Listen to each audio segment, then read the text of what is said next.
بسم اللہ الرحمن الرحیم۔ السلام علیکم۔ کیپٹل ٹاک میں خوش آمدید۔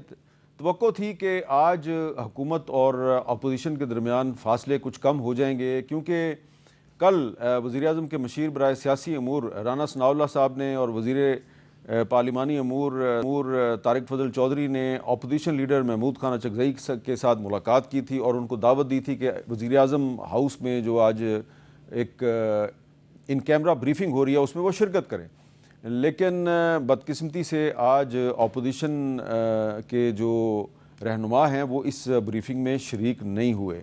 تو کیوں شریک نہیں ہوئے، یہ ایک بہت اہم سوال ہے، کیونکہ اس وقت جو ایک صورتحال ہے، پوری دنیا جو ہے وہ اس صورتحال سے کافی تشویش میں مبتلا ہے۔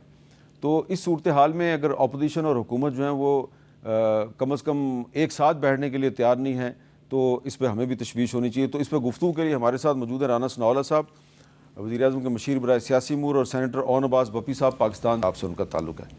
تو رانا صاحب کچھ آپ بتائیں گے کہ کل آپ کی اتنی اچھی میٹنگ ہوئی تھی اچکزئی صاحب کے ساتھ، تو اس میٹنگ کا کوئی اچھا نتیجہ سامنے کیوں نہیں آیا؟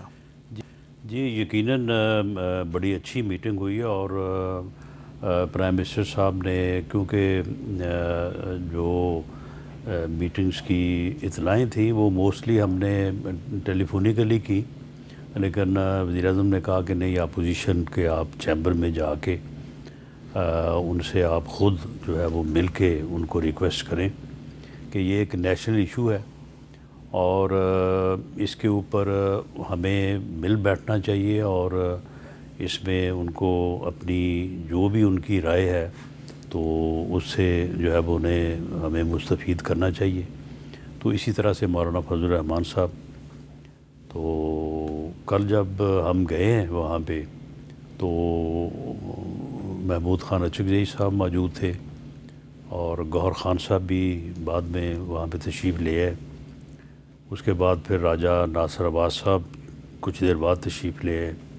تو وہاں پہ ان کے ساتھ بڑی پازیٹیو اور بڑی اچھی ڈسکشن ہوئی۔ ان کا بھی رویہ جو تھا وہ بڑا پازیٹیو تھا اور بڑا رسپیکٹفلی وہ ہمیں ملے۔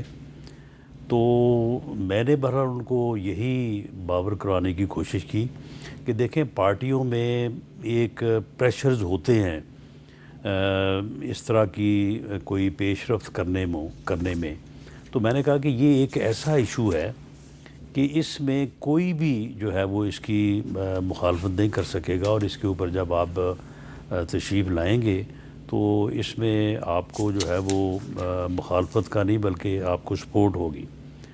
تو انہوں نے اس وقت تو ہمیں یہی کہا کہ کیونکہ یہاں پہ ایک سیاسی کمیٹی ہے تو ہم اس مسئلے کو جو ہے وہ افطار کے بعد جو ہے وہ اس میں لے جائیں گے، اور امید ہے کہ وہاں پہ ڈسکشن کے بعد جو ہے وہ فیصلہ ہوگا اور ہم جو ہے وہ صبح شرکت کریں گے۔ لیکن بعد میں پھر صبح جو اطلاع ملی ہے تو یہ معلوم ہوا کہ وہاں جب سیاسی کمیٹی میں ڈسکشن ہوئی ہے تو اس میں کچھ لوگ تھے ایسے جنہوں نے یہ رائے بھی دی کہ اس نیشنل ایشو کے اوپر جو ہے وہ ہمیں اپنی ذاتی یا جماعتی سیاست سے بالاتر ہو کے جو ہے وہ ایکٹ کرنا چاہیے اور ہمیں جانا چاہیے۔ لیکن شاید پھر اکثریت کی رائے جو ہے وہ یہ نہیں تھی، تو اس لیے پھر انہوں نے اچھا، جو محمود خان اچکزئی صاحب نے خود جو بتایا وجہ وہ ذرا سن لیتے ہیں جی، کیا ہے؟ نہیں، ایسی میٹنگوں سے سیاسی لوگ انکار کیسے کر سکتے ہیں؟ پاکستان ایک مشکل میں ہے، یہ بحران ایک پارٹی کے بس کی بات نہیں ہے۔ لاؤڈلی تھنکنگ، اب پھر جو جنگ جو ہمارے ہمسائے میں ہو رہی ہے وہ جس کی گہرائی اور پھیلاؤ کی طرف جا رہی ہے، ہمیں بالکل ایک قومی حکومت کا سوچنا چاہیے۔ جو کچھ مشکلات ہیں، وزیر اعظم ہاؤس ہمارے لیے قابل قدر ہے۔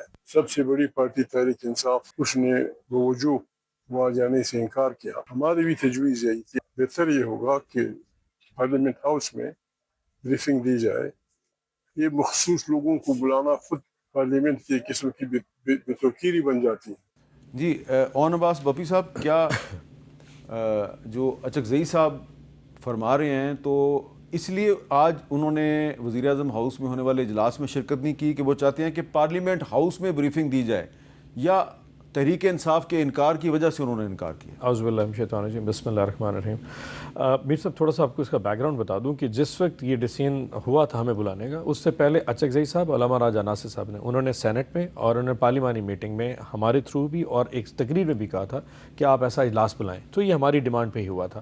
لیکن جو ڈیمانڈ تھی وہ یہ تھی کہ پارلیمان کو اعتماد میں لیں۔ پارلیمان یہ کہ آپ اگر اس پہ کوئی چیز گورنمنٹ کی پالیسی ہے تو آپ پارلیمنٹ میں آ جائیں، نیشنل اسمبلی میں، اور نیشنل اسمبلی اور سینٹ کے اندر ان کیمرہ اجلاس پہلی دفعہ نہیں، اس سے پہلے بھی بہت دفعہ ہو چکے ہیں۔ لیکن جو ہمیں، اور ساتھ یہ بھی کہا گیا، اچکزئی صاحب نے کروایا تھا کہ میں چاہتا ہوں ہمیں جو ہماری ایجنسیز ہیں ان کے سربراہان آ کے یہ تک دیں، صرف گورنمنٹ کی جو ریپرزنٹیشن ہے یا گورنمنٹ کی جو اس کے اوپر بریفنگ ہے وہ کافی نہیں، کیونکہ اسحاق ڈار صاحب ہمارے ساتھ تقریر کر چکے تھے، رانا ثناء اللہ صاحب پالیسی اسٹیٹمنٹ دے چکے تھے سینٹ میں بھی اور نیشنل اسمبلی کے اندر، سو گورنمنٹ کا سٹانس ہمیں پتہ تھا۔ ہم چاہتے تھے کہ ہمیں ایجنسیز کے سربراہان آ کے یہاں کے اپنی اوپینین دیں تاکہ پتہ چلے کہ یہ ہے کیا۔ سو الٹیمیٹلی اینڈ پہ یہ ہوا کہ انہوں نے کہا کہ گورنمنٹ کی بریفنگ ہے جو کہ پرائم منسٹر صاحب پی ایم ہاؤس میں دیں گے اور پارلیمنٹ لوگوں خود دیں گے۔ اب یہ چیز ہمیں پہلے ہی پتہ تھی، سو وہ پارلیمان کو درمیان میں سے نکالنا، ایجنسیز کے سربراہان کو نکالنا، اس کے اوپر پھر لوگوں کا اعتراض تھا کہ یہ انفارمیشن تو ہمارے پاس پہلے بھی موجود ہے، اور اگر یہ ایسا کوئی پالیسی میٹر ہے، اگر آپ کو ہماری اپروول چاہیے تو وہ تو آلریڈی آپ جنگ میں جا چکے ہیں، بلکہ مطلب انفارچونیٹلی شاید گورنمنٹ کو بھی بعد میں پتہ لگا ہو، یہ ڈیسیژن کہیں اور ہو چکا تھا کہ ہم نے جنگ میں جانا ہے۔ سو یہ کوئی ڈیسیژن اپروول کے لیے نہیں تھا، it was just a briefing. تو بریفنگ وہ لوگ دیں جو انوالو ہیں، جو obviously بارڈر پہ کام کریں۔ تو یہ ہمارا تھا کہ آپ پارلیمان میں تمام لوگوں کو انوالو کریں اور یہاں پہ دیجیے۔ اگر آج بھی میرے سننے میں آئے کہ گورنمنٹ نے شاید ڈیسیژن کر رہی ہے کہ وہ پارلیمان میں اوپینین بریفنگ لے کے آنے کو تیار ہے، تو ہم مینٹلی طور پہ بھی تیار ہیں اور اس کے اوپر ریڈی ہیں کہ وہ پارلیمان میں بریفنگ دیں، ہم اس کا پارٹ بنیں گے، کیونکہ الٹیمیٹلی پاکستان کا ایشو ہے، یہ سیکیورٹی ایشو گورنمنٹ کا نہیں، پاکستان کا ایشو ہے۔ لیکن ہمیں ایک پرابلم ضرور آ رہا ہے، گورنمنٹ کو بھی سمجھنا ہے کہ ایشو کیا، مطلب عوام کے سینٹیمنٹس کو بھی کیا ذہن میں رکھ رہے ہیں۔ ہم افغانستان پہ ڈسکشن کر رہے ہیں تو ایران کی ڈسکشن بھی اتنا ہی امپورٹنٹ ہے۔ اگر نیشنلی دیکھا جائے تو افغانستان میٹر کرتا ہے، اگر انٹرنیشنل تو ایران بھی امپورٹنٹ ہے، لیکن گورنمنٹ کی briefing was more on Afghanistan side which was not really کہ جو ہم نے ڈیمانڈ کیا تھا۔ سو گورنمنٹ کہیں بھی طور پہ ہماری ان ڈیمانڈس پہ نہیں تھی، ہم اس کو پازیٹیو ضرور لیتے ہیں کہ انہوں نے ایک پہلا قدم بڑھایا، ہم بھی قدم بڑھانے کو تیار ہیں، لیکن جو ایگزیکٹ ہماری جو سوچ اور ڈیمانڈ تھی اگر اس پہ آتے تو بہتر ہو سکتا تھا یہ کام۔ جی رانا صاحب، حکومت کیا صرف افغانستان پہ بریفنگ دینا چاہتی ہے اور ایران پہ نہیں دینا چاہتی؟ نہیں، دونوں ایشوز جو ہیں وہ آج بڑی ڈیٹیل سے ڈسکس ہوئے ہیں، اور جس طرح سے ببی صاحب نے یہ بات کی ہے تو بالکل وہ جو وہاں پہ بارڈرز کے اوپر جو صورتحال ہے اور اس میں جو یعنی پچھلے دنوں میں جو وہاں پہ یعنی جو بھی کارروائی ہوئی ہے اس میں افغانستان کی طرف سے اگریشن ہوا، اس اگریشن کا جواب جس طرح سے اور جس حد تک دیا گیا، اور اس کے بعد وہاں پہ جو ہے وہ اہداف کیا ہیں اور کیا ٹارگٹس حاصل کیے جا چکے ہیں اور کیا حاصل کیے جانے ہیں، تو اس سے متعلق پوری جو ہے وہ کمپریہنسو انفارمیشن اور بریفنگ تھی جو سیکرٹری فارن افیئر اور وزیر خارجہ D P M Ishaq Dar صاحب نے جو ہے اس کے اوپر بات کی، پرائم منسٹر صاحب نے بڑی تفصیل سے بات کی، اور وہ پورا جو انگیجمنٹس دوسرے مسلم ممالک سے ہوتی رہی ہیں ایران کے معاملے میں بھی، اور اس سے پہلے جو افغانستان کے ساتھ انگیجمنٹس ہوئی، افغانستان کے ساتھ جو ہمارے دوست ممالک کی جو ہے وہ بیچ میں ثالثی یا جو بات ہوتی رہی ہے، تو اس کے اوپر انہوں نے بڑی تفصیل کے ساتھ جو پارٹیسپینٹس تھے ان کو آگاہ کیا۔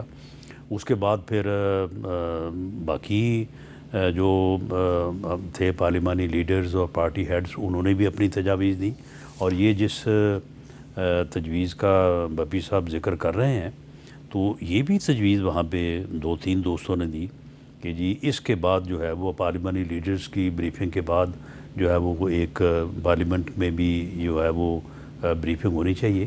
تو کل بھی جب بات ہوئی ہے اچکزئی صاحب سے اور راجہ ناصر عباس صاحب سے اور گور صاحب سے، تو میں نے ان کو یہی سجیسٹ کیا تھا، میں نے کہا کہ آپ اس بیریئر کو توڑیں اور آپ کو وہاں پہ آنا چاہیے، اور آنے کے بعد وہاں پہ جو ہے وہ ٹھیک ہے یہ تجویز بھی آپ ضرور دیں، اور وہاں پہ وہ متفق تھے کہ اگر پولیٹیکل کمیٹی جو ہے ہماری اس میں اگر ہمیں اپروول ملتی ہے تو ہم آئیں گے اور آگے یہ تجویز جو ہے وہاں پہ سب کے سامنے جو ہے وہ رکھیں گے۔ لیکن جو ہمیں انفارمیشن ملی ہے وہ یہ ہے کہ جی وہ سیاسی کمیٹی نے کہا کہ جی پہلے ہماری ملاقات کروائیں تو اس کے بعد پھر جو ہے وہ ہم آپ کو کیوں جی اجازت دیں گے یا آپ جائیں گے؟ نہیں ایسا ایشو دیکھیں، وہ خان صاحب کے ہیلتھ کے حوالے سے تو سارے کنسرنس آج بھی موجود ہیں. آنکھ کے حوالے سے گورنمنٹ نے جس طریقے سے جو ایک اسٹبن اپروچ رکھی ہوئی ہے وہ ہمارا کنسرن آج بھی موجود ہے پڑا، اور ملاقاتیں کل بھی بہنوں کی نہیں، وہ ایشو موجود ہے. اصل ایشو یہ تھا کہ اگر آپ کل اسحاق ڈار صاحب کی صرف اسٹیٹمنٹ نکال لیں، انہوں نے آدھے پونے گھنٹے کی بریفنگ دی ہے کل سینٹ میں. جو چیز آج کی میٹنگ میں شہباز شریف صاحب نے پارلیمانی لیڈرز کو دی ہے، آپ اس کا صرف اخذ نکال لیں، وہ ایگزیکٹلی وہ اسٹیٹمنٹ ہے جو اسحاق ڈار صاحب سینٹ میں دے گئے تھے، وہ ہم سن چکے تھے. ہمارا پوائنٹ تھا اگر آپ واقعی ڈسکشن کرنا چاہ رہے ہیں تو ان کیمرے وہ بریفنگ دیں جو ایکچوئل سچویشن ہے. پالیسی اسٹیٹمنٹ سعودی عرب میں ان کا کیا رول تھا، یون سیکورٹی کاؤنسل میں اسحاق ڈار صاحب نے کیا کیا، ترکی کے وزیر خارجہ نے کیا کہا، ایران کے عراقچی سے ان کی واٹس ایپ پہ کیا گفتگو ہوئی ہے، وہ سینٹ میں کر چکے تھے. یہ تو چیز ریپیٹیشن تھی. اگر آپ واقعی چاہتے تھے کہ پی ٹی آئی کا اتنی بڑی میلٹنگ آف دا آئس ہو تو وہ پی ایم ہاؤس میں بلانے کی وجہ آپ پارلیمان میں کیوں ہے؟ اگر یہی شہباز شریف صاحب پارلیمان میں آ جاتے ہم اس ڈیسیژن کو ریورس کر سکتے تھے، سوچ سکتے تھے. جہاں مدر آف دا انسٹیٹیوشنز ہے، جہاں قانون نے اصل جنم لیا ہے، جہاں سے شہباز شریف صاحب طاقت لے کے گئے بیٹھے ہیں، آپ اس کو عزت نہیں دے رہے. آپ ہمیں مکنہ کے پاس لے کے جا رہے ہیں، ایگزیکٹو کے پاس. That was something which of a shady area جس کے اوپر ہمارا اعتراض تھا. لیکن گورنمنٹ اگر آج اعلان کر دے کہ جی وہ صبح آ کے پارلیمان میں بریفنگ دینے جا رہے ہیں، اپوزیشن لیڈرز دونوں جانے کو تیار ہیں. ایک طرف تو محمود اچکزئی صاحب کہہ رہے ہیں قومی حکومت بناؤ، یہ کوئی ایک پارٹی جو ہے وہ اس صورتحال کو نہیں سنبھال سکتی، تو قومی حکومت جب بنے گی تو اس میں بھی تو بیٹھیں گے نا پھر آپ شہباز شریف کے ساتھ. یہ تو پارٹی کا پھر فیصلہ کرنا ہے عمران خان صاحب. پھر اس کے اوپر پھر ہمارا پوائنٹ بڑا بڑا سمپل ہے کہ وہ خان صاحب کی بات ہے. عمران خان نے آتھورائز نہیں کیا ہوا، بالکل آتھورائز کیا الٹیمیٹلی. پہلے اچکزئی صاحب تو 10 دفعہ علامہ صاحب کے پاس علامہ صاحب رانا ثناء اللہ کے پاس سبھی گئے کہ سر آپ ہماری ملاقات کرائیں، ہمیں خان صاحب سے اس کے اوپر بہت ساری گائیڈنس چاہیے. دیکھیں ملک جس ایشو میں پھنسا ہوا ہے وہ کسی ایک سوچ سے اس بحران سے نہیں نکلنے لگا. اینڈ لیڈنگ آپ مانے نہ مانے عمران خان ایک ایسی سوچ ہے جو آپ کی ملک کی اس راز کو کہیں تھوڑا درستگیر لے کے جائے. کیا یہ جو قومی حکومت کی تجویز ہے یہ آپ کی سوچ نہیں ہے؟ ابھی تک یہ ہماری سوچ نہیں، کیونکہ عمران خان صاحب کی گائیڈنس اس پہ کوئی نہیں ہے. وہ بالکل اچکزئی صاحب نے اپنا پوائنٹ آف دیا ہوگا، جب ڈسکشن ہوگی اس پہ اپنا ہمارا پوائنٹ آف دیں گے، لیکن ہماری پارٹی میں اس پہ کوئی ڈسکشن ابھی تک نہیں ہوئی. تو یہ آپ رانا صاحب اچکزئی صاحب کی ایک میٹنگ کرا دیں عمران خان صاحب سے، تاکہ وہ عمران خان ان کو بتائے کہ یہ جو آپ نے قومی حکومت کی تجویز دی ہے میں اس میں آپ کے ساتھ نہیں ہوں. رانا صاحب تو راضی ہیں. یہ ایسا ہی ہونا ہے ایسا ہی ہونا ہے. اور میں نے کل بھی اچکزئی صاحب کو کہا تھا، میں نے کہا کہ آپ اس قسم کی تجاویز ڈسکس نہ کریں، آپ فارغ ہو جائیں گے. تو آپ جو ہے نا آپ جو ہے وہ صبح آئیں، تشریف لائیں وہاں پہ، اور اگر آپ چاہیں گے تو دونوں اپوزیشن لیڈر جو ہے وہ پرائم منسٹر صاحب سے اس میٹنگ میں بھی جو بات آپ کرنی چاہیں. دیکھیں نا آج جب پارلیمانی لیڈرز نے بات کی ہے تو انہوں نے ان دونوں ایشوز کے اوپر بھی بات کی ہے. جس طرح سے بپی صاحب کہہ رہے ہیں کہ جی فلاں چیز انہوں نے کویشچنز بھی کیے ہیں، ان کے آنسر بھی ہوئے ہیں، اور جو سپیچ ڈار صاحب نے وہاں پہ کی تھی سینٹ میں، اس سے بہت زیادہ وہاں پہ چیزیں جو ہیں وہ ڈسکس ہوئی ہیں جو کہ ان کیمرہ ہوئی ہیں، تو اس لیے ان کے اوپر بات نہیں کی جا سکتی. تو وہاں پہ انہوں نے ان دو ایشوز کے علاوہ اور بھی باتیں کی ہیں. پولیٹیکل حوالے سے بھی جب پولیٹیشنز پولیٹیکل پارٹیز بیٹھتی ہیں تو پالیٹکس بھی ڈسکس ہوتی ہے، اور بھی باتیں ہوئی ہیں.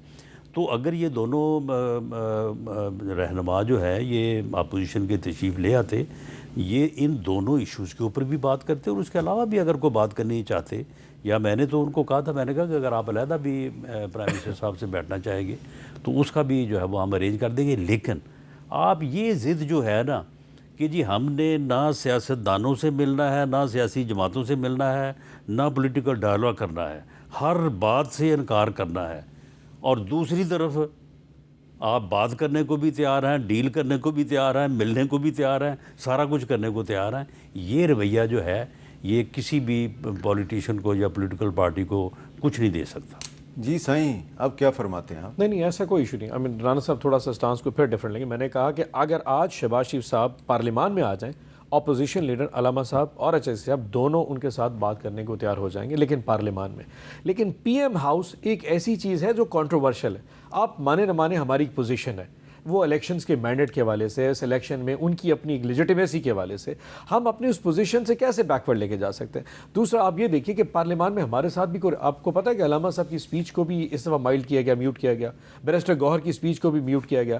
اچکزئی کی جو تقریر ہے اس وقت جو نیشنل اسمبلی میں، اس کو لائیو نہیں دکھایا گیا. سو ہمارے ساتھ بھی وہ پارلیمنٹری رویہ گورنمنٹ نہیں رکھ رہی.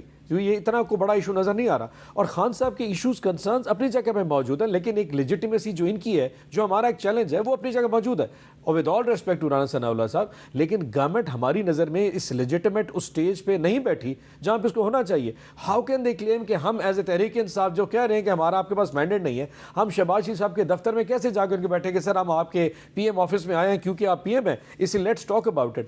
کمزوری کی بنیاد پہ آپ ایکولی عزت کی بنیاد پہ ہیں, جہاں پہ میں سینیٹر ہوں اور رانا صاحب سینیٹر ہیں. چلیں بپی صاحب اس بات کا جواب دے دیں.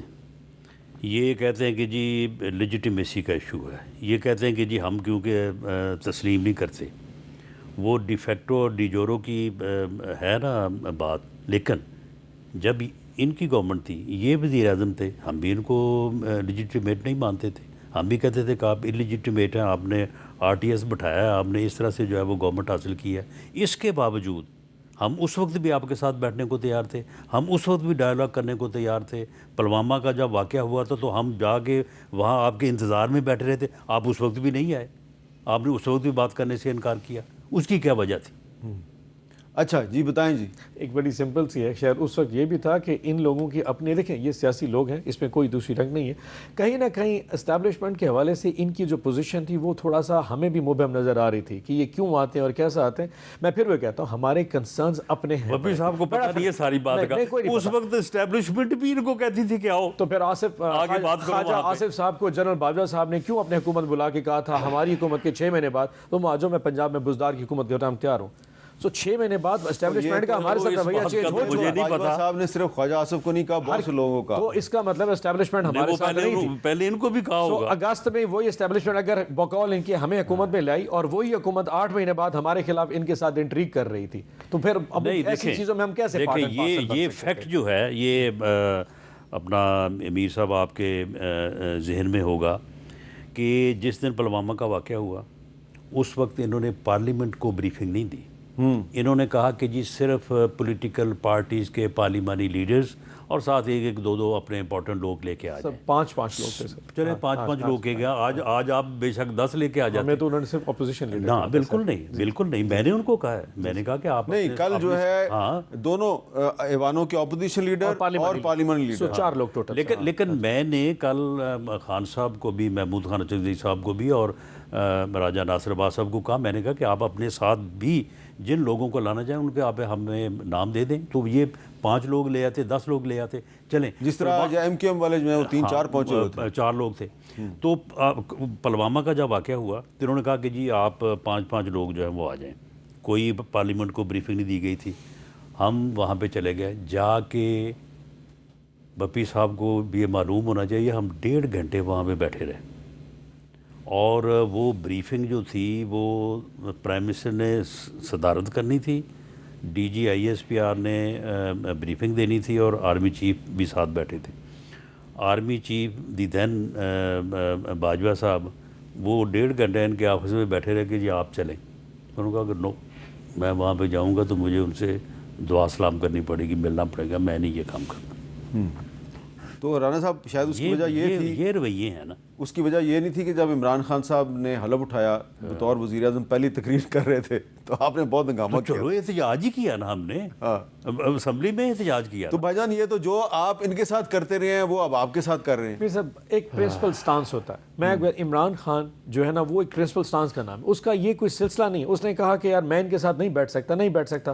اور یہ بتائیں کیا عمران خان صاحب کی اپروول کے بغیر وہ سیکورٹی بریفنگ ہوئی تھی؟ لیکن اب ایک منٹ سر, میں معافی چاہتا ہوں, پلوامہ پہ بریفنگ کیا جنرل باجوہ صاحب نے حکم جاری کیا تھا کہ جناب میں بریفنگ کے لیے پارلیمان میں آ رہا ہوں اور میں نے جہاں کہ جناب ساری پاکستان مسلم لیگ نون کو اور پیپلز پارٹی بریفنگ دینی؟ عمران خان صاحب سے اپروول ہوا تھا تو سٹانس تھا, انہوں نے کہا جی بالکل بریفنگ دینی بنتی ہے کیونکہ اپوزیشن ہے, یہ وہ ایشو ہے جو پورے پاکستان کا ایشو ہے, میرا اکیلے کا ایشو نہیں ہے. یس میرا پرنسپل سٹانس ہے کہ میری جگہ شاہ محمود قریشی اور اسد عمر جائیں گے. میں سمجھتا ہوں کہ شہباز شریف کے ساتھ جو معاملات ہیں, کرپشن کے معاملات ہیں, وہ ایک لیجیٹمیٹ وہ بندہ نہیں ہے, وہ ایک کنوکٹڈ فیلو ہے. ڈزنٹ میک اینی سینس کہ میں اس کے ساتھ بیٹھوں اور میرا پرنسپل سٹانس ہے.